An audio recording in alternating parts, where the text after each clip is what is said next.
first thing we're going to talk about today are steps and accidentals. Steps are made up of half steps or semitones, and it's a distance from one key on the keyboard to the next adjacent key, so the next note up. If you look at this, we're going from key 1 to key 2, and they are a half step since they are right next to each other, as demonstrated.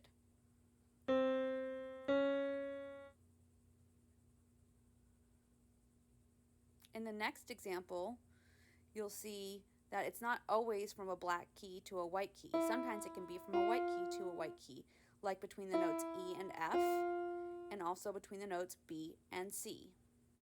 So now we're going to talk about our whole step, or it's also known as a tone.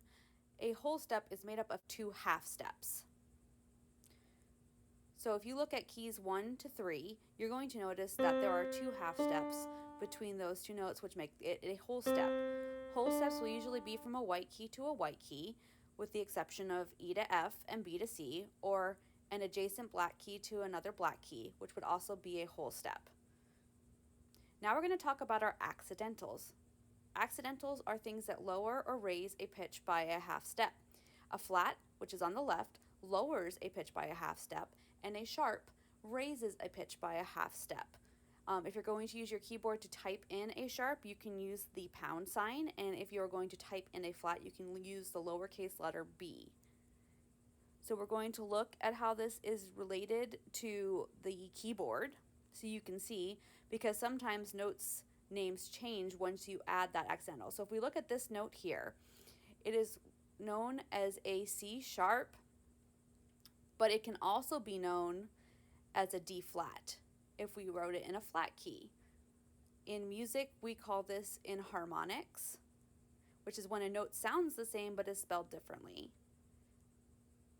It's just like the word bass, B-A-S-E, and B-A-S-S. They sound the same, but they are spelled differently. In this example, you're going from an E sharp, which is the same as an F, to an F. It can be the same note, sounds the same, but looks different on paper. Then you have double flats and double sharps. These are not going to be something you're going to experience very often. It's usually when you have multiple sharps or flats in your key signature, and they use that to get rid of those things or to raise a pitch, another thing to make it a whole step higher. So this is an example of an E double flat, which sounds as a D. Like I said, this is not super common and you're not going to see it very often. This could also be known as a C double sharp. Now the last accidental we have to note is a natural. And what a natural does is it cancels that sharp or flat. So if the sharp or flat already exists in the key signature, it's going to cancel it. Which leads us right into the next part, which is key signatures, which is a collection of every accidental found in a scale. To demonstrate, we're going to look at the key of C minor, which has 3 flats. So instead of writing that flat every time you see an E, an A, or a B, you're simply going to add a key signature at the front of it so that you know that every time you see those notes, those flats apply. So you just have to remember that in that key you have those 3 flats, B, E, and A. Let's look at the next example. We can see all of those flats added in there. So instead of having to add every single flat every single time in this, which is D flat major, we're going to add the key signature in the front so we know that those 5 flats apply to the notes that they are written on. So there's a particular order for how we remember the flats.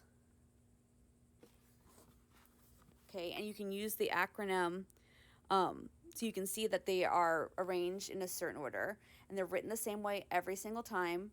In treble clef, and in bass clef they're going to change which line or space they're in because the notes are different, but they're B, E, A, D, G, C, and F. So you can remember that by using the following saying: battle ends and down goes Charlie's father. Okay, but sometimes we have key signatures and they have sharps in them instead. So if we look at this one, there are 3 sharps listed. Instead of listing it each time, we're going to call this A major, and then we're going to write it out. Now look at the next one. We have 4 sharps, which is E major. So these also have an order.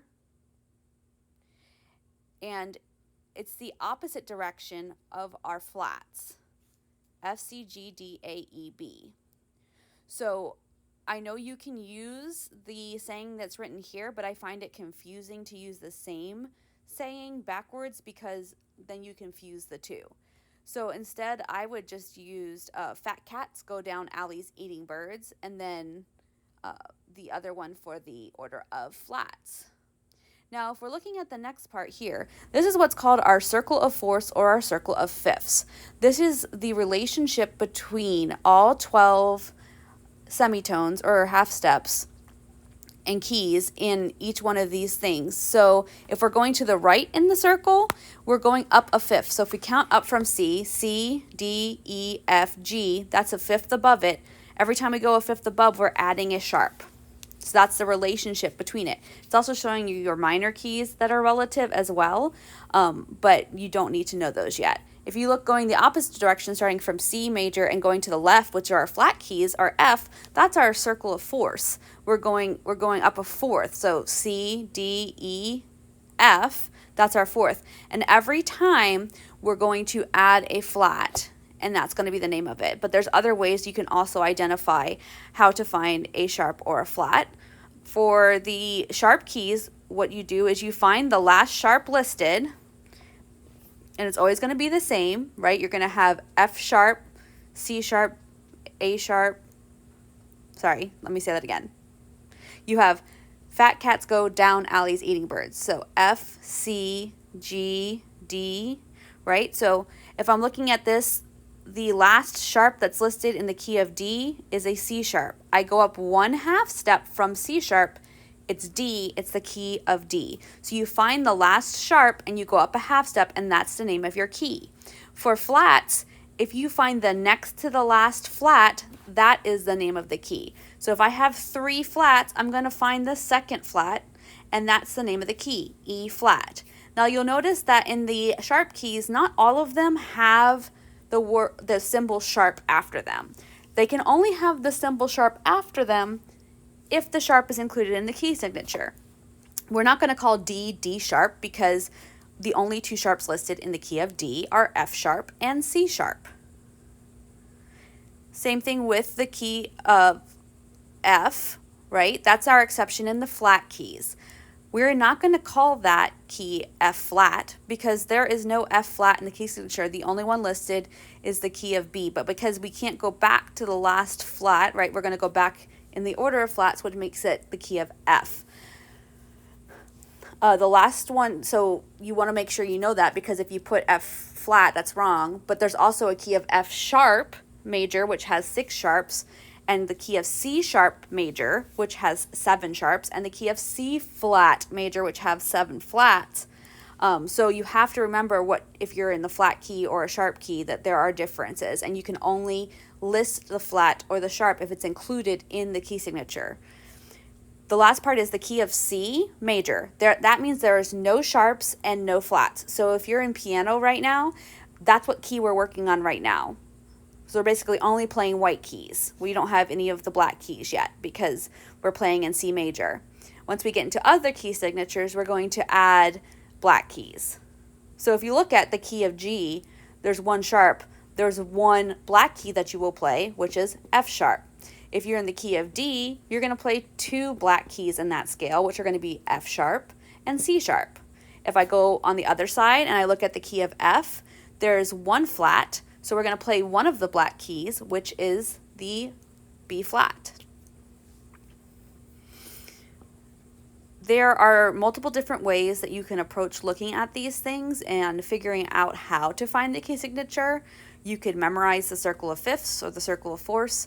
You can use the steps that I gave you to find the key signature, but any way you do it, you need to know these key signatures because it's going to relate to your scales, scale construction, and how you know which keys you're supposed to play on the piano, or if you're a chorus student, which keys you're supposed to sing, you know, what notes you're supposed to sing in pitches and in what order.